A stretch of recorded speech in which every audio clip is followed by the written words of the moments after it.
নমস্কার, সুপ্রভাত। নজরে 18 নিয়ে আপনাদের সঙ্গে রয়েছে আমি জুনেল। আর এই মুহূর্তে যে খবরের দিকে চোখ রাখবো, নিয়োগ দুর্নীতিতে তেহট্টের বিধায়ক তাপস সাহাকে ম্যারাথন জিজ্ঞাসাবাদ সিবিআই এর। প্রায় 15 ঘন্টা পর তৃণমূল বিধায়কের বাড়ি ছাড়ল সিবিআই। তাপসের বাড়ি অফিস থেকে বেশ কিছু নথি বাজেয়াপ্ত করেছে, এমনটাই সিবিআই সূত্রে খবর। আর তল্লাশি চলে তাপস সাহার গাড়িতেও। গতকাল হাওড়ার শ্যামপুরে তাপস সাহার আত্মসহায়ক প্রবীর কয়েলের বাড়িতে তল্লাশির পর এদিন সকালে তেহট্টের প্রবীর কয়েলের বাড়িতেও তল্লাশি সিবিআই এর। এর আগে আপনাদের জানিয়ে রাখি যে শুক্রবার তাপস সাহাকে নিয়ে বেতাইয়ের BR আম্বেদকর কলেজেও যায় সিবিআই। তদন্তে সম্পূর্ণ সহযোগিতা করছেন তাপস সাহা, এবং তাপস সাহা এটাও বলছেন যে পরিকল্পনা মাফিক সিবিআই তদন্ত করছে। টানা 15 ঘন্টা জিজ্ঞাসাবাদ, ম্যারাথন জিজ্ঞাসাবাদ। তাপস সাহাকে একাধিক জায়গায় তল্লাশি। প্রথমে গতকালের কার্যালয়ে তল্লাশি চালানো হয়, কার্যালয়ের লাগোয়া বাড়িতে তল্লাশি চালানো হয়। তারপর সরাসরি সিবিআই আধিকারিকরা BR আম্বেদকর কলেজে যান। বাড়ির লাগোয়া বাগানেও সেখানে তল্লাশি অভিযান চালানো হয়। শুধু তাই নয়, তাপস সাহার গাড়িতেও তল্লাশি অভিযান চালানো হয়েছে।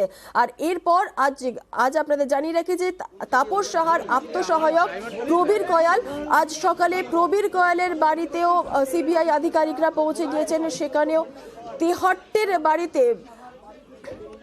প্রবীর কয়ালের বাড়িতে, তেহট্টের বাড়িতে আজ পৌঁছে গিয়েছেন সিবিআই আধিকারিকরা। প্রসঙ্গত আপনাদের জানিয়ে রাখি, গতকাল তাপস সাহার আত্মসহায়কের আরও একটি বাড়ি, হাওড়ার একটি বাড়িতে, সেখানেও তল্লাশি অভিযান চালায় সিবিআই আধিকারিকরা। আর আজ সকালে সিবিআই আধিকারিকরা পৌঁছে গিয়েছেন প্রবীর কয়ালের বাড়িতে। তেহট্টের বাড়িতে এই মুহূর্তে সিবিআই আধিকারিকরা রয়েছেন, সেখানে তল্লাশি অভিযান চালানো হচ্ছে, এমনটাই খবর পাওয়া যাচ্ছে। ম্যারাথন জিজ্ঞাসাবাদ আর তারপরেই একের পর এক জায়গাতে তল্লাশি অভিযান চালাচ্ছেন সিবিআই আধিকারিকরা।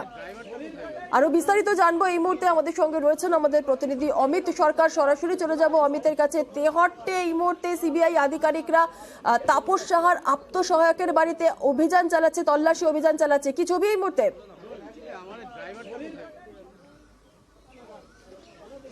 ক্যামেরা পার্সন কাঞ্চনকে বলবো সরাসরি দেখানোর জন্য। তেহট্টের বহুরবান্দা এলাকায় এই মুহূর্তে রয়েছি। এটি হচ্ছে প্রবীর কয়াল, তাপস সাহার আত্মসহায়ক প্রবীর কয়াল, যাকে এসিবি গ্রেপ্তার করেছিল। সেই প্রবীর কয়ালের এই বাড়ি, যেখানে এই মুহূর্তে তল্লাশি অভিযান চালানো হচ্ছে সিবিআইয়ের তরফে, যেখানে সিবিআই আধিকারিকরা পৌঁছে গিয়েছেন। অর্থাৎ প্রায় দীর্ঘ 15 ঘন্টা তাপস সাহার বাড়িতে তল্লাশি অভিযান, তাপসকে জিজ্ঞাসাবাদ করা, এবং তাপস সাহার বাড়ি থেকে বেরিয়ে তারা পৌঁছে গেলেন এই তেহট্টেরই প্রবীর কয়ালের বাড়িতে, যেখানে এই মুহূর্তে প্রবীর কয়ালের এক আত্মীয় এবং প্রবীর কয়ালের স্ত্রী পায়েল রয়েছে, এবং সেখানে ভেতরে সিবিআই আধিকারিকরা পায়েলের সঙ্গে কথা বলছেন, এমনটা কিন্তু জানা যাচ্ছে। এবং এই মুহূর্তে ছবি দেখাতে বলছি আমার ক্যামেরা পার্সনকে, যেখানে একদম গেট ভেতর থেকে বন্ধ করে দেওয়া হয়েছে। ভেতরে সিবিআই আধিকারিকদের গাড়ি রয়েছে, কেন্দ্রীয় বাহিনী রয়েছে গেটে পাহারায়, এবং ভেতরের যে অংশ, ভেতরে যে বাড়ি, সেই বাড়ির মধ্যে প্রবীরের স্ত্রী পায়েল কয়াল রয়েছে। পায়েলের সাথে এই মুহূর্তে কথা বলছেন সিবিআই আধিকারিকরা। এবং এই বাড়িটি সম্পর্কে গতকাল যখন হাওড়ার বাড়িতে অভিযান চালানো হয়েছিল প্রবীরের, সেখানে প্রবীরকে জিজ্ঞাসাবাদ করে এই বাড়ি সম্পর্কে তথ্য পেয়েছিলেন সিবিআই আধিকারিকরা। সেই জায়গা থেকে আজকে সকালে আমরা দেখলাম যে তাপসের বাড়ির অভিযান শেষ হতেই তারা এসে পৌঁছলেন বহুরবান্দা এলাকায় প্রবীর কয়ালের এই বাড়িতে। সূত্র মারফত যেটা জানা যাচ্ছে, বা সিবিআই আধিকারিকরা যেটা দাবি করছেন, যে এই বাড়িটি লকডাউনের আগে তৈরি হয়েছে, অর্থাৎ বছর খানেক আগে তৈরি হয়েছে, এবং এখনো পর্যন্ত যে সমস্ত তথ্য তাদের হাতে এসছে তা সিবিআই সূত্রে যেটা দাবি করা হচ্ছে। একেবারে অমিত, আমাদের সঙ্গে থাকো। আর এই মুহূর্তে তাপস সাহার সঙ্গে আমাদের প্রতিনিধি সমীর রুদ্র রয়েছে, সরাসরি কথা বলে নেব সমীরের সঙ্গে। সমীর,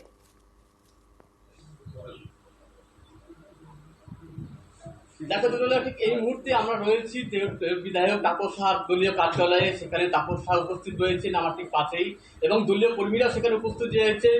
এবং আজকে যেহেতু খুশির ঈদ, সেই ঈদ উপলক্ষে কিন্তু দলীয় কর্মীদের শুভেচ্ছা যিনি বিনিময় করছেন। আমি তাপস সাহের কাছে চলে যাব, ঠিক জিজ্ঞাসা করবো বাস্তব করবো কি কিভাবে চললো সেই বিষয়টা জিজ্ঞাসাবাদ করবো। তাপস দা, সিবিআই এসেছিলেন, কি জিজ্ঞাসাবাদ করলেন আপনার কাছে? তো সব কথা সমস্ত বিষয়ে কথা বলেছে, জিজ্ঞাসাবাদ করেছে। আমি তাদের সঙ্গে সহযোগিতা করেছি, তাদেরকে যতটা আমার জানা আছে প্রত্যেকটা পয়েন্টের উত্তর দিয়েছি।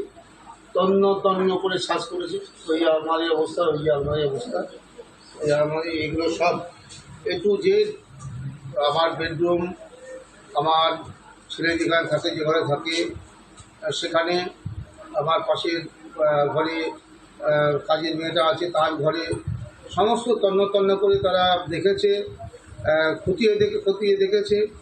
এবং সেই সাথে আমার একই টাইমে সকাল রাত্রি 8টার সময় ব্যাঙ্গালোরে আমার ছেলে থাকে, সেখানেও তাকে জিজ্ঞাসাবাদ করেছে 2-2.5 ঘন্টা সিবিআই গিয়ে সেখানে। তো আমি স্যাটিসফাইড এই কারণেই, সিবিআই যদি না আসতো, সিবিআই মানে সেন্ট্রাল এয়ারফোর্স, মোদির ফোর্স, বিজেপিরা বড় বড় কথা বলতো, তপস্যার অমুক আছে তমুক আছে, 20 কিলো সোনা আছে, 500 কোটি টাকার মালিক, এগুলো তারা বলতো, বলার সুযোগ পেত। এখন তাদের মুখ ভোতা হয়ে গেল, এবং তৃণমূলের একটা অংশে যারা অপপ্রচার করছিল গত কন্টিনিউ 2 বছর, তাদের মুখে ভোতা হয়ে গেল। এটা ভালো হয়েছে, আমার পক্ষে ভালো হয়েছে। আমি তাদের হাইকোর্টের মাধ্যমে তারা এসছে, হাইকোর্ট রাজশেখর মান্তা সাহেব যে অর্ডার দিয়েছেন তার ভিত্তিতে তারা এসছে। কিছু জিনিস সিজ করেছে, আমার 2টো মোবাইল, আমার ছেলের কাগজপত্র, এই সমস্ত নিয়ে গিয়েছে।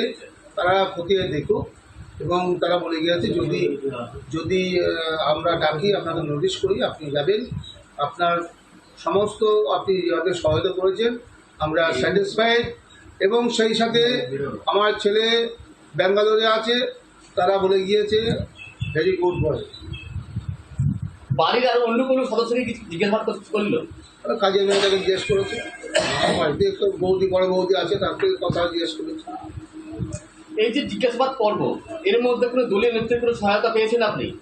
তার দলীয় কর্মীরা ছিল, দলীয় এখানে তো সবার প্রবেশাধিকার ছিল না, কাউকে ঢুকতে দেয়নি, কাউকে আসতে দেয়নি, রাস্তার উপরে হাজার হাজার মানুষ ছিল কালকে। এই দলের নেতৃত্বরা সবাই, যে অঞ্চল, আমার যে অঞ্চল আমি বাস করি, অঞ্চলের সভাপতি, এই যে ব্লকের সহসভাপতি, আমাদের ব্লক সভাপতি, লোকালের নেতারা সবাই আছে। জেলা নেতৃত্ব বলতে হবে এসব বলো না ভাই, এসব বললে পারে ভালো লাগে না। তার কারণ তারা একটু জেদ জানে কোথা থেকে কি হচ্ছে না হচ্ছে, দলটাকে কারা শেষ করার চক্রান্ত করছে, তাদের কিছু করার নেই। তো আমি তাদের বিরুদ্ধে কিছু বলবো। যেটা বলছিলেন সকালবেলাতে যে সিবিআই এর পক্ষ থেকে আমরা দলীয় 2জন নেতা, মিঠু শাহ এবং এক উপনেতা, ওপর থেকে সিবিআই এর কাছে মনে হয় তৃণমূলের কোনো নেতা বসেছিল, অফিসে কোনো নেতা বসেছিল। সে যেভাবে অর্ডার দিচ্ছে, যেভাবে বলছে এই স্টুডেন্ট ইউনিয়নে যাও, স্টুডেন্ট ইউনিয়নে চেক করা হলো, ওই মহিলা যেখানে আমাদের মেয়েদের হোস্টেল আছে সেখানে যাও, সেখানে চেক করা হলো, হয়ে গেছে, গিয়ে বলা যাচ্ছে ওরা এই ক্লাসরুমে যাও। ক্লাসরুমে সিবিআইরা অতিষ্ঠ হয়ে গেছে, যে সমস্ত অফিসাররা এসেছিল তারা অতিষ্ঠ, যে আপনিও শিকার, চক্রান্তের শিকার। তারা নিজেরা বলছে, শুধু ওদের 2জনের নাম এখন মনে হলো। আমাদের ওই মহিলাটার নামটা কি, আস্তনগর বাড়ি, ইতির নামটা বলেছে তাদের।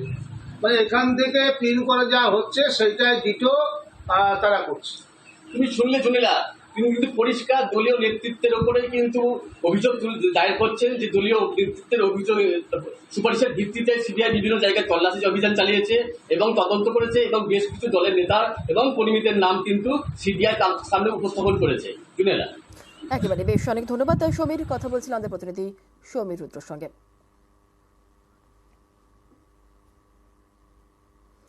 জীবন থেকে শিক্ষা, তাপসের সতর্ক সিবিআই। তেহট্টের তৃণমূল বিধায়কের বাড়িতে ঢুকে তার মোবাইল বাজেয়াপ্ত করল সিবিআই। তাপসের বাড়িতেও তাদের নজরে পুকুর, কারণ পুকুর পাড়ে মিলেছে পোড়া নথি, যা ঘিরে তৈরি হয়েছে রহস্য।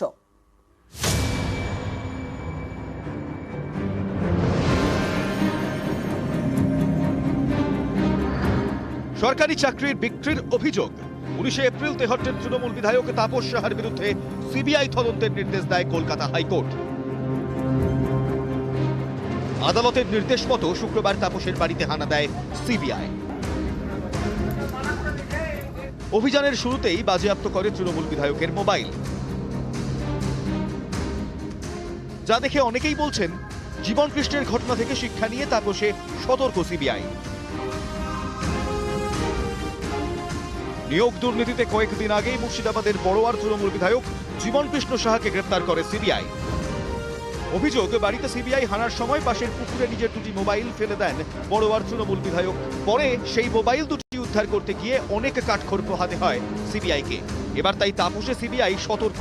নদিয়ার তেহট্টের তৃণমূল বিধায়কের বাড়ির পাশেও রয়েছে পুকুর, তাপসের প্রিয় পুকুর। এদিন সকালেও পুকুর পাড়ে বসে থাকতে দেখা গিয়েছে তাপস সাহাকে। বিকেলে সিবিআই হানা শুরু হতেই তাপসের প্রিয় পুকুরের পাহারায় কেন্দ্রীয় বাহিনী।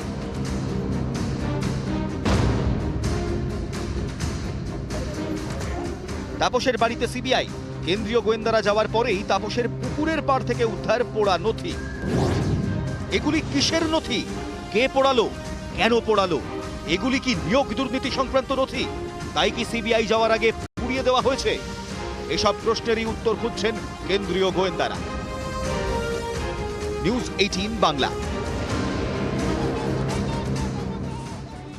পরীক্ষায় সেরা ফল করতে হলে শ্রী দেবাশিস মৌলিক সম্পাদিত একাদশ ও দ্বাদশ শ্রেণীর সর্বশ্রেষ্ঠ সহায়িকা প্রান্তিক, ছাত্রছাত্রীদের প্রকৃত বন্ধু।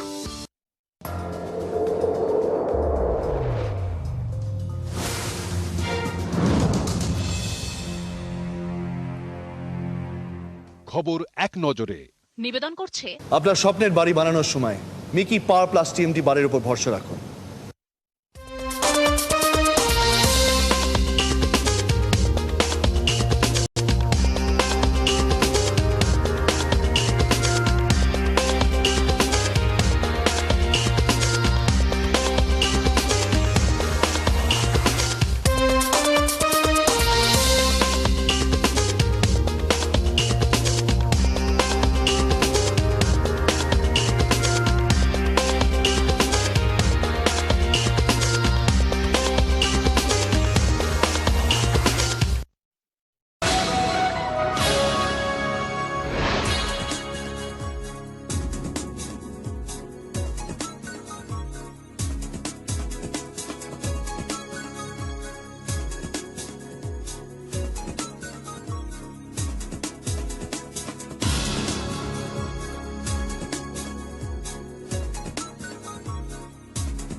খবর এখন নিবেদন করলো এলিফ্যান্ট টিএমটি 600 SD এখন আরো এক্সট্রা মজবুত।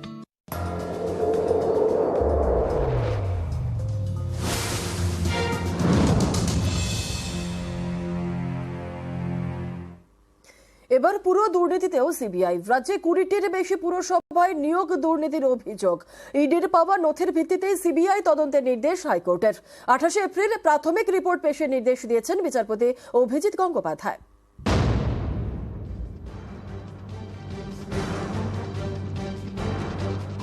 শিক্ষায় নিয়োগে দুর্নীতির বিষ বৃক্ষ, একের পর এক গ্রেফতার। এবার পুরো দুর্নীতিরও তদন্তে সিবিআই। ইডির পাওয়া নথির ভিত্তিতে পুরো নিয়োগে সিবিআই তদন্তের নির্দেশ দিল কলকাতা হাইকোর্ট। বিচারপতি অভিজিৎ গঙ্গোপাধ্যায়ের নির্দেশ, প্রয়োজনে নতুন করে এফআইআর দায়ের করবে সিবিআই। 28 এপ্রিল প্রাথমিক রিপোর্ট পেশ করতে হবে। কেন্দ্রীয় এজেন্সি চাইলে তদন্তে সহযোগিতা করতে হবে রাজ্যের মুখ্য সচিব ও ডিজিপিকে। শুক্রবার এই নির্দেশ দিতে গিয়েই বিচারপতি গঙ্গোপাধ্যায় বলেন, সাধারণ মানুষ 10,000 টাকা আয় করার জন্য খেটে মরছে, আর অর্পিতা মুখোপাধ্যায়ের কাছে এত টাকা আসে কোথা থেকে? নেতাদের ছুলেই কোটি কোটি টাকা পাওয়া যাচ্ছে, আর সাধারণ মানুষকে ছুঁয়ে দেখুন বাজারে তাদের কত দেনা। এই জন্যই কি স্বাধীনতা সংগ্রামীরা দেশের জন্য জীবন দিয়েছিলেন? জনগণই দেশের মালিক। 4-5টা ব্যবসা থাকলেই কেউ দেশের মালিক হয়ে যান না। দেশের আসল মালিক জনগণ। এখন সিবিআই ভালো কাজ করেছে, ইডি বুদ্ধিমত্তার সঙ্গে ভালো কাজ করছে। শিক্ষক নিয়োগ দুর্নীতিতে গ্রেফতার করা হয়েছিল শান্তনু বন্দ্যোপাধ্যায় ঘনিষ্ঠ প্রমোটার অয়ন শীলকে।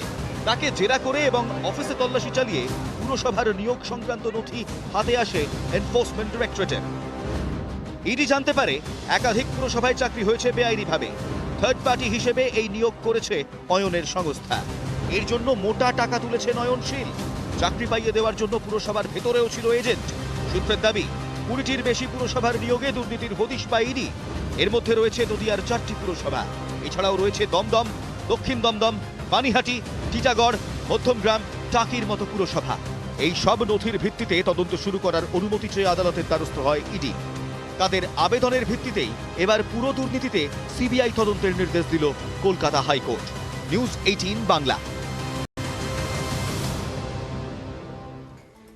পুরনিয়োগে ইডির বিস্ফোরক রিপোর্ট, চাকরি দুর্নীতিতে 200 কোটির লেনদেন হয়েছে, এমনটাই ইডি সূত্রে দাবি। অয়নশীলের মিডলম্যানের সাহায্যে তোলা হতো সেই টাকা, ইডি সূত্রে এমনটাই দাবি। শুধু তাই নয়, একাধিক পুরসভায় নিয়োগে দুর্নীতির অভিযোগ, ক্লার্ক, পিয়ন সহ একাধিক পদে নিয়োগে দুর্নীতি।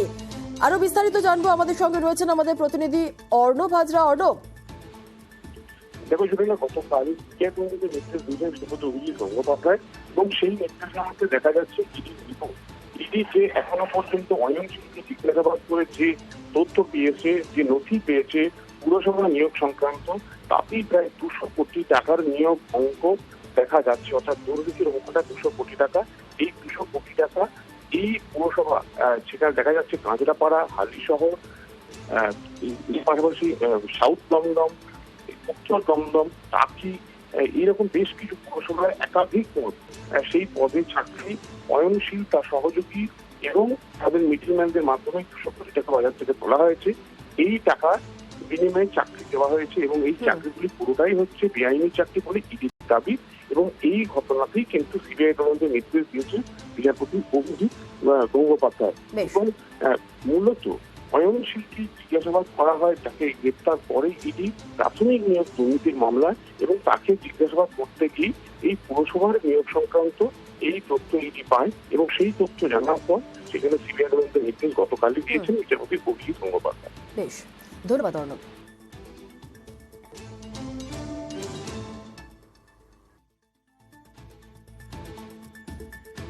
কামিং আপ নিবেদন করছে elegant steel, India's number 1 QST bar. ভরসা দেখা যায় না, টিকে যায়।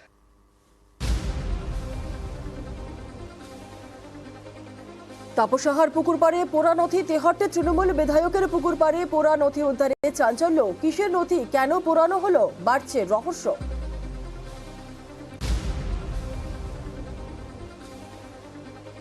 পুরো দুর্নীতিতেও সিবিআই, রাজ্যের 20টির বেশি পুরসভায় নিয়োগ দুর্নীতির অভিযোগ।